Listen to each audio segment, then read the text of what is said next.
आच्छा जोङो दायो सावरायगोन कार्बन माबानि कार्बन रेजिस्टरनि सोमोन्दै कालार कड फर कार्बन रेजिस्टरफोरनि कालार क'डनि सोमोन्दै जों सावरायगोन। बेयाव मा a carbon register usually has 4 bands or strips of different colors माने जेनेरेलि मोनसे कार्बन रेजिस्टरआ मोनथाम बेन्ड बा स्ट्रिप्स थायो मोनथाम कालारनि जेनेबा बेयाव जोङो A B C आरो D बेबायदि इन्डिकेट खालामदों। फार्स्टनि मोनथामा माखौ दिन्थियो भेल्युखौ दिन्थिगोन जेनेरेलि बे A आरो B आ माखौ दिन्थिगोन सिगनिफिकेन्ट फिगारखौ आरो C आ मा डेसिमेल माल्टिप्लायारखौ दिन्थिगोन आरो D आ मा टलारेन्स बुंनो थाङोब्ला A साप'ज जों A लाबाय जेनेबा हमना ला A B बे मोननैया सिगनिफिकेन्ट फिगार इनटु डेसिमेल माल्टिप्लायर होनना बुङोबा 10 to the 4 हमना ला C नि नाम्बारा मा बेखौ जों सोनारगोन बेयाव C ओमफ्राय प्लास माइनास टलारेन्सखौ बोरै दिन्थियो D पार्सेन्टेज ओमफ्राय रेजिस्टेन्सआ जेनेरेलि जों बेखौ मायाव दिन्थियोमोनलाय ओम बेबायदि जागोन आरोना जेनेरेल फर्मेटआ दा जों बेखौ मोजां नायफिनसै दा कालार अफ द फार्स्ट टु बेन्ड्सआ बेखौ दिन्थियो नांखाबाय ओमफ्राय C आ नैबेनि 10 नि पावार जायो ओमफ्राय मा टलारेन्स नैबे D आ मा प्लास माइनास अबेबा थाया बे टलारेन्सआ जेनेरेलि मोनब्रै थायो नङा होमबा दानिया नाय जोङो बे कालारखौ A B C बा D नङा होमबा बिसोरनि माबाखौ भेलुखौ बोरैहाय मोनगोन नाय कालाराव नायनानै जों मिथियो बेखौ मोखासो लानांगोन कालार कड हमना ला ब्लेक कालारनि भेलुआ बेसेबां 0 ब्राउननिया 1 रेडनिया 2 अरेन्जनिया 3 येलोनिया 4 ग्रीननिया 5 ब्लूनिया 6 वायलेटआ 7 ग्रेआ 8 व्हाइटआ 9 आरो नैबे मोनथामा जेनेरेलि मा टलारेन्सआवल' थायो नैबेखौ जेनेरेलि टलारेन्सआवल' स्ट्रिपआवल' बाहायनाय जायो गोल्ड सिलभार नन गोल्डनिया 5% सिलभारनिया 10% नन जुदि कालार गैयाबा अबेबा आं बुंखादोंमोन ना दहाय बेयाव मालाबा D बेन्डआ कालार गैयै जायो D बेन्डआ थाया अब्ला बे कालारलेसबा मा जागोन 20% टलारेन्स बा एकुरेसि नेक्स्टआव जोङो प्रेक्टिकेल खालामनानै नायनि दाना बेथ' कालाराथ' बुरजा जाबायना बेखौ बोरै गोसोआव लानो नाय कालारखौ गोसोआव लानायनि मोनसे इजि आदब दं हाउ टु रिमेम्बार दा कालार कड्स ना मोनसे सोदोब बेखौ गोसोआव ला B.B. Roy of Great Britain is a very good worker again B.B. Roy of Great Britain is very good worker जों बेयाव मा खालामदों बे बोल्ड लेटार बे गिदिर गिदिर आखर होनायखौ नाय B.B. रयआबो मोनथामानो खिन्थु नैबे फार्स्ट आखरखौल' केपिटेल होदों नैबे ब्लेंक नैबे अनलि V नैबेना अनलि G बोल्ड लेटारखौल' W अब्ला नैबे मा फार्स्टनि B for brown B for मामोन सरि B फर ब्लेक नैबे B for brown R red Oआ orange yellow green blue violet grey white बेबायदिनो 0 1 2 3 4 5 6 7 8 9 जों बेखौ गोसोआव लानो हायो जाबाय अब्ला बेखौ बिदिनो प्रेक्टिस खालामबानो जाबाय B.B. Roy of Great Britain is very good worker दाना एग्जाम्पल नैबेयाव जोङो बेनि एक्चुअल भेलुआ मा बेखौ केलकुलेट खालामनानै नायनोसै जुम खालामना लानि नुसारनाय बायदियै नाय नैबेयाव जोङो A B C D होनना लादों नङा होमबा फार्स्टआव मामोनलाय ब्राउन बे मा ब्लेक नैबे मा रेड नैबे मा गोल्ड कालार नङा होमबा ब्राउननि थाखाय जों मामोनलाय 1 ब्लेकआ बेसेबांमोनलाय 0 बेलाय बे फार्स्ट सिगनिफिकेन्ट फिगार नङा होमबा बे जाहैबाय फार्स्ट सिगनिफिकेन्ट फिगार बे मोननैखौ लिरबाय इनटु नैबे माल्टिपल जानानै दंमोन ना नैबे रेडआ मामोनलाय 2 नाम्बार ओंखायनो स्कुवेर जाबाय ओमफ्राय जोङो नैबेयाव टलारेन्सखौ लिराखै टलारेन्सखौ लिरोब्ला जोङो मा खालामनो हागोन सरि नैबेखौ जोङो एक्चुअलि मा खालामनो हायो बेखौ जों लिरथ'वाबा बेयाव मा थाङो टलारेन्सखौ लिरोब्ला जों मा खालामनो हागोन प्लास माइनास बेसेबां जागोन प्लास माइनास गोल्डआ बेसेबांलाय 5% 5% बेखौ मा खालामनो हायो जों ओमखौ होनानै बेयाव लिरनो हासिगोन जों ओमखौ बेयाव लिरनो हाबाय सरि बेयाव मामोनलाय 5 गोल्डनि थाखाय 5% ओम बेबायदि जों लिरनो हायो। दाना नेक्स्टआव जोङो बेलेग टपिकआव थांसै डिसकास खालामगोन कम्बिनेशन अफ रेजिस्टर्स। दाना बे रेजिस्टर्सआ मोनथाम मोनब्रै बिदि माने कानेक्शन थायोब्ला मोननै मोनथाम मोनब्रै बिदि कानेक्शन खालामोब्ला बोरैहाय केलकुलेशन खालामनांगौ बिनि फर्मुलाखौ जों नायनानै लागोन। बेखौथ' सिगाङाव लवार क्लासावनो 10आवनो मोनखानायसो थेवबो नायनानै लागोन। नायलाय combination of resistors. Resistors can be combined into two ways. मोननै रोखोमै जोङो कम्बाइन खालामनो हायो। मा मामोनलाय बे सिरिज लिगै सिरिज माने लारियै पेरेलल माने लिगै बेखौ लिगै साजायनाय लारियै साजायनाय जों बेखौ मोनखादोंमोन। सिरिज कम्बिनेशन नङा होमबा? हमना लाबाय जोंबो रेजिस्टेन्सखौ मोननै मोनथाम बा मोनब्रै मोनबा एन्ड सो अन लानो हायो नङा होमबा? थेवबो जोङो इजि जानायनि थाखाय मोनब्रै लादों आरोना। R1 R2 R3 R4 जुदि मोनब्रैखौ जोङो सिरिजआव कानेक्शन खालामनाय जायो अब्ला मामोनलाय टटेल रेजिस्टेन्स बा इकुइवेलेन्ट रेजिस्टेन्सखौ बोरै कानेक्ट दिहुननाय जायो R = R1 + R2 + R3 + R4 बेखौथ' मोनखानायसै। आरो पेरेलेल बा मा जायोमोनलाय इकुइवेलेन्ट रेजिस्टेन्स बा टटेल रेजिस्टेन्सखौ मा लिरोमोनलाय 1/R = 1/R1 + 1/R2 + 1/R3 and so अन दंबावोबा लिरनो हाबावो। बेखौ मोनब्रै नालाय जों मोनब्रै लिरबाय नङा होमबा? बेबायदिनो जों इजिलि लिरनो हायो। दाना नेक्स्ट जोङो मोनसे मिथिनो गोनां माबा दंबावो शान्ट। दाना बे नोंसिनि थाखाय गोदान टार्म्स जागोन थेवबो नायनानै ला व्हाट इज शान्ट नङा होमबा? जों बुजिनायनि थाखाय बे शान्टआ मा बुस्थु नायनानै लाग्रोदिनि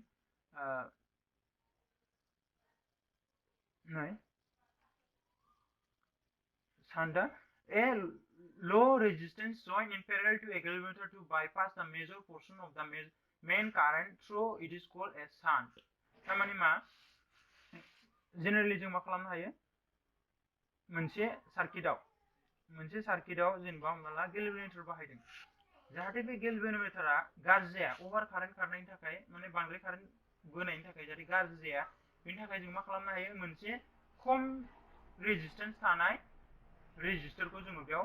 कानेक्शन खालामो माबायदि पेरेलेलि लारियै लिगै आरो बेयाव मा होनो टटेल कारेन्ट खारनायनि मादाव मेन माने बांसिन कारेन्टआनो नैबेजों बायपास जानानै खारलांसिगोन नैबेजों खारलांबाय अब्ला बेखौनो मा होनगोन शान्ट। बेबायदि बाहायनाय ल' रेजिस्टेन्सखौनो जोङो मा बुंगोनलाय शान्ट। बेखौनो जोङो शान्ट होनना बुङो जाबाय। बुंनो थाङोबा शान्टआबो मोनसे रेजिस्टरानो। ओमफ्राय इलेक्ट्रिकेल इनार्जिनि सोमोन्दैथ' बारा सावरायनांगौ गैया होननानै आं सानो। खारन मा इलेक्ट्रिकेल इनार्जिखौ जोङो लवार क्लासाव डिसकास खालामबोबाय। बेयो मामोन नालाय मोनसे होखानाय भल्टेज नङा होमबा मोनसे होखानाय EMF बा पोटेनशियल डिफारेन्सनि याव वान से सानगुदि बा कारेन्ट खारहोनो होखानाय टाइमनि थाखाय कारेन्ट खारहोनायाव बेसेबांखिनि खामानि मावनो गोनां जायो बेनो मामोनलाय इलेक्ट्रिकेल इनार्जि। थारमाने मोनसे थिखानाय पोटेनशियल डिफारेन्सनि माला मोनसे थिखानाय पोटेनशियल डिफारेन्सनि बिथोराव कारेन्ट खारहोनो थि समनि थाखाय कारेन्ट खारहोनायाव जेसेबांखिनि खामानि मावनो गोनां जायो बेखौनो मा होनोमोन electrical energy. According to ohm's law ओमनि खान्थि बायदियै मामोन V = IR बेखौथ' जों मोनखानायसै। होमबा जों Q माने मामोनलाय I = Q बायदि जों मिथिखायो कारेन्ट I = Q/T अब्ला जोङो मा जों Q खौ लिरबा IT जायो बेखौ मिथिखानायसै। होमबा Q नि भेलुआबो IT अब्ला एनार्जि गेइन E = मामोनलाय वर्क डान ना वर्क डान बेखौ मा लिरनो हायो जों VQ लिरनो हायो। अब्लाना Q नि जायगायाव जों मा खालामखो IT फज'बाय IT VIT जाबाय। ओमफ्राय दाना नैबे मा जासिगोन एगेन V नैबे V नि जायगायावबो जों मा नैबेखौ फज'नो हायो IR फज'बाय IR IT जाबाय I² जाबाय बेखौ जों मोननो हाबाय I² RT। दाना एगेन I नि जायगायाव जों I = V/R फज'नो हायो नैबे I नि जायगायाव मा V/R फज'बाय दाना नैबे R आबो स्कुवेर जाबाय नालाय R मोनसे केन्सेल खालामबा V² R/T जाबाय। अब्ला बेनो मा टटेल इलेक्ट्रिकेल इनार्जि। आरो बिनि SI सानखोथियाथ' बुंलायनांगौ गैया SI सानखोथिया मा जुल जाबाय SI सानखोथिया जुल। नेक्स्ट जोंहा नैबे माने commercial unit of electrical energy. Commercial unit माने मा जोंनि न'आव बाहायनाय जेरै कारेन्ट मिटारावथ' बिल नायनो फैयो नङा होमबा बिल लानो थाखाय दा बेयावहाय बिनि सानगुदिया मा बिनि सानगुदिया जाहैबाय किल'वाट आवार। बिनि सानगुदिया 1 इउनिट होननानै बुंनाय जेनेरेलि जों खोनायोना 1 इउनिटनि मिनिङा मा से सानगुदि। आচ্ছা बे से सानगुनि गुबै सानगुदिया जेरै मिटार किल'मिटार माबा थाया होमबा अब्ला बेनि मा जागोन किलोवाट आवर थारमाने जोङो 1 इउनिटखौ बोरै डिफाइन खालामनो हायो 1 unit of electric energy is the amount of energy dissipated in 1 hour माने 1 घन्टायाव बाहायजानाय कारेन्टखौनो मा होनोमोनलाय 1 unit when जेला पावारा मा 1 kilowatt जायाव पावारा बिनि पावाराबो मा 1 kilowatt 1 kilowatt hour is equal to मा 3.6 into 10 to the power 6 joule बेसेबांखिनिजों समान 1 kilowatt थारमाने 1 kilowatt hour equal to 3.6 into 10 to the power 6 joule दाना नेक्स्ट बेखौ जोङो फेदेरना लानो जों खालामनानैसै नेक्स्ट दाना मामोनलाय इलेक्ट्रिक पावर दहायथ' इलेक्ट्रिक पावर होनखाबाय आरो जों बेखौ मिथिखायो थेवब्लाबो ओरैनो एसे डिसकास खालामबावना लानो इलेक्ट्रिक पावर माने मामोनलाय it is defined as the rate of electrical energy supply per unit time मोनफ्रोम सानगुरि टाइमाव बाहायनाय मोब्लिब शक्तिखौनो मा होनोमोन electric power to maintain flow of current through the conductor कन्डाक्टरनि गेजेरजों दैदेनग्रानि जों कारेन्ट खारहोबाय थानो थाखाय बाहायनाय मोब्लिब शक्तिनि हारखौनो मा होनोमोनलाय इलेक्ट्रिक पावर बुङो आरो बेखौ मा लिरोमोनलाय जों V equal to VI P equal to VI पावारखौ जों P जों दिन्थियो बे मामोनलाय पोटेंशियल डिफारेंस I आ मामोनलाय कारेन्ट होमबा I स्क्वायर R जों बिनिफ्रायनो मोनखायो नङा होमबा बेखौ जों मोनखानायसो ओमफ्राय बेखौ जों explain खालामलायला SI unit of power is watt and its symbol is W बिनि सानगुथाया watt आरो बेखौ जों W जों रिप्रेजेन्ट खालामो बेखौ मोनखानायसो होमबा दाना what is EMF दाना EMF आ मा दहायथ' जों बुंदोंमोन ना EMF होननानै दा बे EMF आ मा नायना लानो दा एसे सावरायखाबाय the potential difference across the terminals of a cell when it is in open circuit थारमाने मोनसे बेटारिनि मा होनो मोननै टार्मिनेलखौ जों जेला फोनांजाबा माने सुइच अफ खालामनाय जायो जेनेरेलि जों कानेक्सन खालामा अब्ला बेजों मा कारेन्ट खारा नङा होमबा बेजों जेबो कारेन्ट खारा आरो बे कन्डिशनखौनो जों मा होनो EMF जेलाना मोनसे बेटारिखौनो हमना लाबाय मोनसे सेल नङा होमबा मोनसे सेलनि नेगेटिभ आरो पजिटिभखौ जोङो वायरजों कानेक्सन होयोबा बे मा जायोनालाय बेयाव जोङो पटेंशियल डिफारेन्स मोनगोन नाथाय जों कानेक्सन गैयाबा बा सुइच अफ खालामनायबा ओपन सार्किट बा मा जागोन बेयो EMF जागोन आरो बेखौ जोङो EMF खौ माजों दिन्थिनोब्ला केपिटेल E जों ओमफ्राय दाना व्हाट इज ए सेलआ मा बुस्थु नायदो ए डिभाइस अर ए सोर्स अफ एनार्जी बे मोनसे डिभाइस बा मोनसे एनार्जिनि शक्तिनि फुंखा टु मेनटेन ए स्टेडि कारेन्ट थिर माने एकदम दिदोम मोब्लिब मोननो थाखाय माने सोलाय सोल' अल्टारनेटिं कारेन्ट नङा आरोना दिदोम कारेन्ट मोननो थाखाय मोनसे डिभाइस बा फुंखा is called an electrolytic cell or simple cell बेखौ जोङो electrolytic cell बा simple cell बुंनाय जायो ना ओमफ्राय दाना जोंहा सेलआ खैथा रोखोमनि थायोमोनलाय अनेक रोखोमनि थानो हागौ नङा होमबा ड्राई सेल दं माबा दङ दा जियानो जों बेखौ डिटेलस सानद्रायला दा EMF आरो पोटेंशियल डिफारेन्सनि फारागा मा बेखौ जों सावरायनि EMF आ मा होनदोंमोनलाय जों EMF वर्क डान पार इउनिट चार्ज मोनफ्रोम सानगुदि चार्जनि सायाव खामानि मावनाय खामानि नङा होमबा मोनफ्रोम सानगुदि चार्जनि सायाव मावनाय खामानि बा इट इज आरो बेयो मा इट इज नन इलेक्ट्रोस्टेटिक नेचार बेयो मा इलेक्ट्रोस्टेटिक नङा माने इलेक्ट्रन स्टेटिकआ मामोनलाय जेला चार्जआ खारा बा इलेक्ट्रना बा चार्जआ दलर थानायाव बेनि सोमोन्दै सावरायनायखौनो मा होनोमोनलाय इलेक्ट्रोस्टेटिक ना थारमाने बे चार्जनि खारथाय नङि दलरै थानायनि थाखाय सोमजिया नन इलेक्ट्रोस्टेटिक माने खारनायनि थाखाय सोमजियो EMFआ इलेक्ट्रन खारनायनि थाखाय खिन्थु बेयाव थारजोंनि खोथा बुङाखै खारन बेयाव बेटारि सिङाव बा सेल सिङाव माबायो नङा होमबा दा पोटेंशियल डिफारेन्सआ मा बुस्थुमोनलाय दा पोटेंशियल डिफारेन्स अरिजिनेट्स फ्रम द इलेक्ट्रोस्टेटिक पोटेंशियल डिफारेन्सआ मानिफ्राय सोमजियोनो इलेक्ट्रोस्टेटिकनिफ्रायसो नैबेयाव फिल्डआ नैबे स्पेलिं मिस्टेक दंबावो नैबेयाव मा जानांगौ FI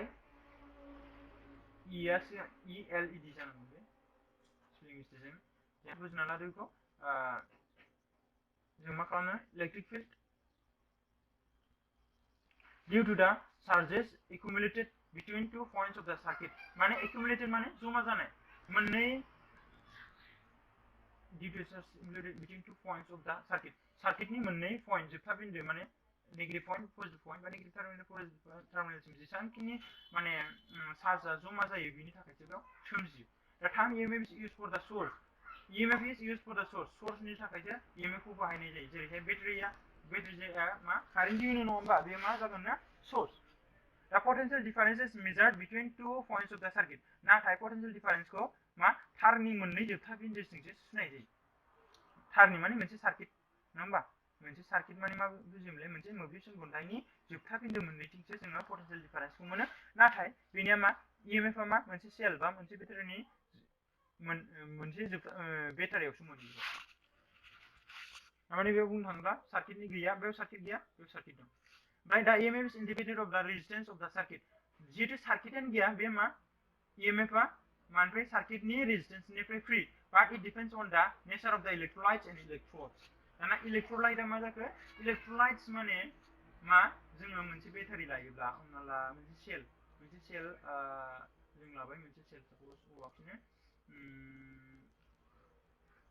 स्निबो लाखिनोसै आरोना बेयाव मोनसे सेल फिसा लाबाय नैबे मा मोननै जोङो बिथौ होयो मोननै बिथौबा इलेक्ट्रिकखौनो मा होनो बेयाव हमना ला मोननै मेटेल आरोना मोननै मेटेल लाबाय ओमफ्राय बेयाव मा होयोमोनलाय जोंहा मोनसे सल्युसन होयो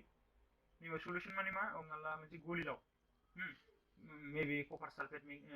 सालफिउरिक एसिड माबा एमसन माबा मोनसे होनो हागौ आरोना अब्ला बेखौ मा होनो जितु बे सल्युसनखौनो मा होनो इलेक्ट्रोलाइट आरो नैबे मोननै बिथौ जितु मोननै मेटेल जों सोंब्रना होयो नेगेटिभ आरो पजिटिभनि थाखाय बेखौ मा होनो एनड केथड नङा होमबा एनड केथड बेखौनो मा होनो electrodes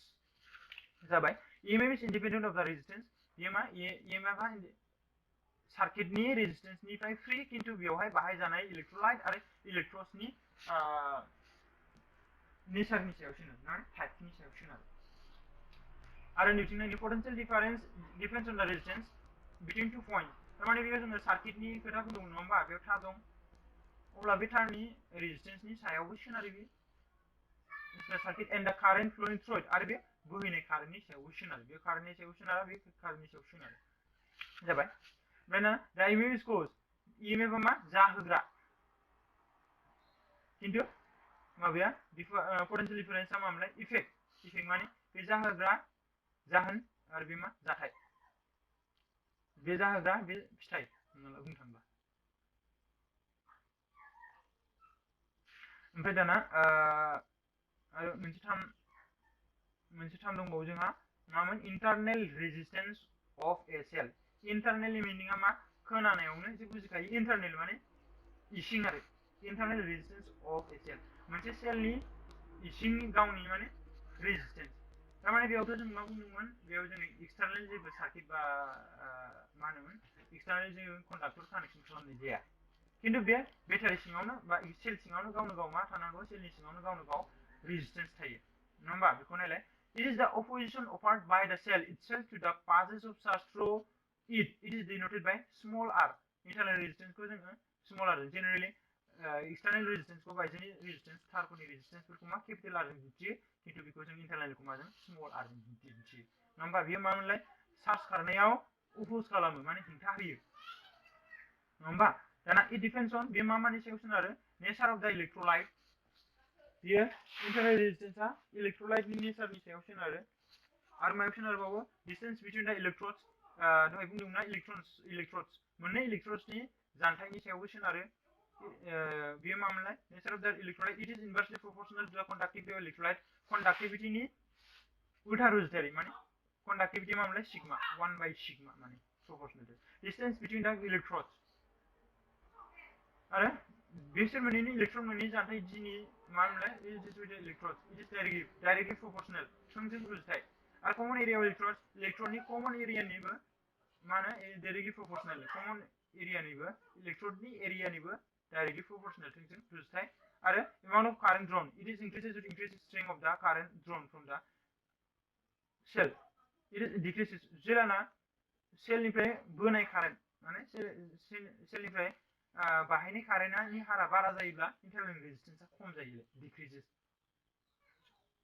drawn from increasing strength of the current कारेन्टनि स्ट्रेंथआ इंक्रिज जाबा माने बेयो डिक्रिज जायो माया डिक्रिज जायो इन्टारनेल रेजिस्टेन्स नेक्स्ट दिनैनि थाखाय बेनो जोबथा टपिक नायनि बेयाव मा दंमोन relation between EMF and potential difference दाना EMF आरो पोटेन्शियल डिफारेन्स मोननैजों मा सोमोन्दो दं नाय let us consider a cell of EMF E हमना लाबाय मोनसे सेल मोनसे बेटारि मोनसे सेल लाबाय जायनि EMF आ बेसेबांमोनलाय नैले जायनि EMF आ बेयाव E बेनिखौ EMF खौ मा लादों E and internal resistance R आरो बेनि internal resistance आ small r connected to an external resistance मा external resistance R जों connection होनाय जादों and 1 VK आरो मोनसे बाव 1 VK 1 VK माने मोनसे मा बुंदांबाथ' साबि एक्चुअली बे सुइचखौ हमना लानो हायो as shown in the diagram देखायनाय बायदि नङा होमबा where K is open Jelana K आ open माने मा बन्द खालामनाय माने साबिखौ होआखै माने मा बन्द खालामनाय disconnect बे open circuit जाना दं when K is open ओंखायनो बेयाव open होनना बुंदों open नि meaning आ मा switch on खौ नङा switch off सो no current flows switch आनो जुदि होआखैबा open circuit बा connection गैयाबा मा जागोन बे no current flows खारनाय नङा बेजों then the reading of the voltmeter is equal to 0 अब्ला बेयाव reading आ मा जागोननो बे E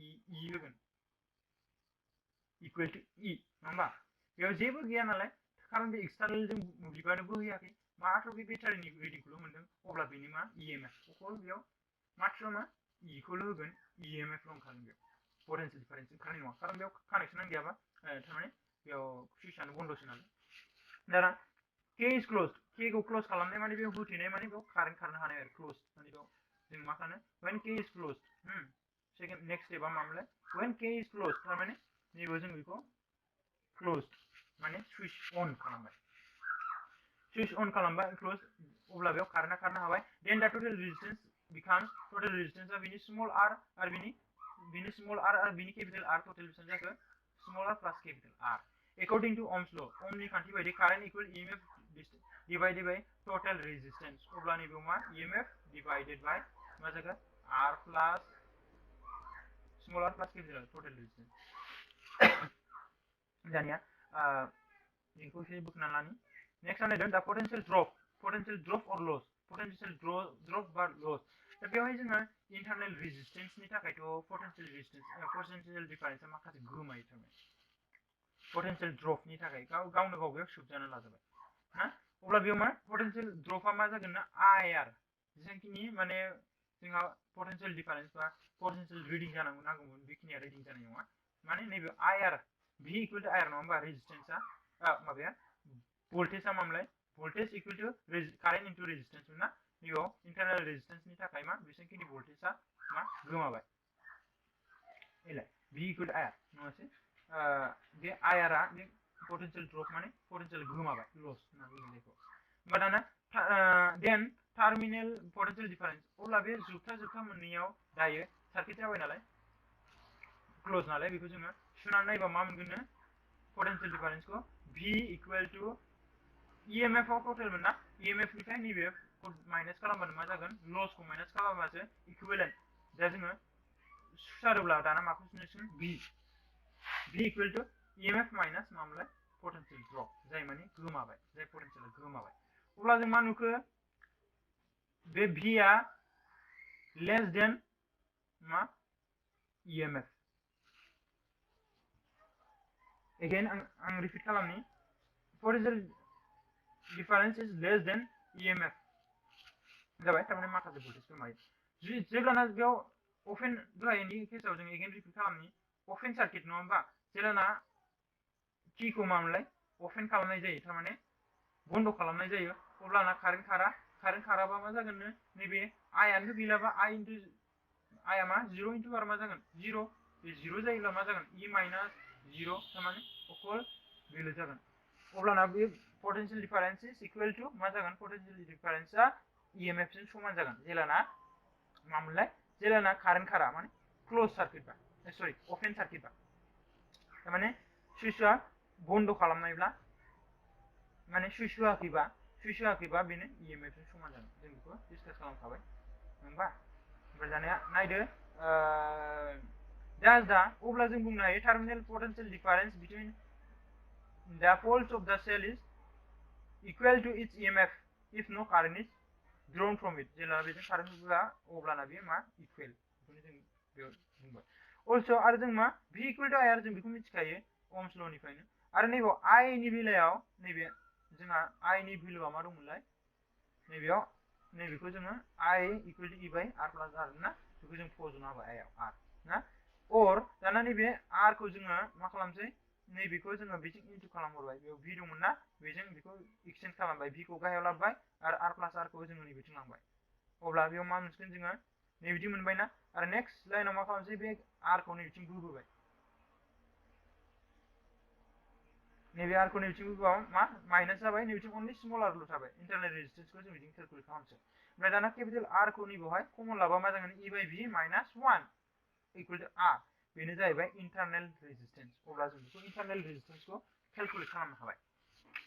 बेखौ जोङो प्रेक्टिकेलावबो इउज खालामगोन पटेनशियल ड्रप जोंहा बेयाव प्रेक्टिकेलाव दङ जोङो उनावहाय प्रेक्टिकेल क्लासाव बेखौ इउज खालामगोन आरो जोङो मा खालामगोन नैबे भिडिअनि जोङो डिसक्रिपसनाव फुल PDF फाइलनि लिंकखौबो होनाय जागोन बेखौ नोंसोर चेक खालामनो हागोन फुल PDF माने क्लास वाइज बा चेप्टार वाइज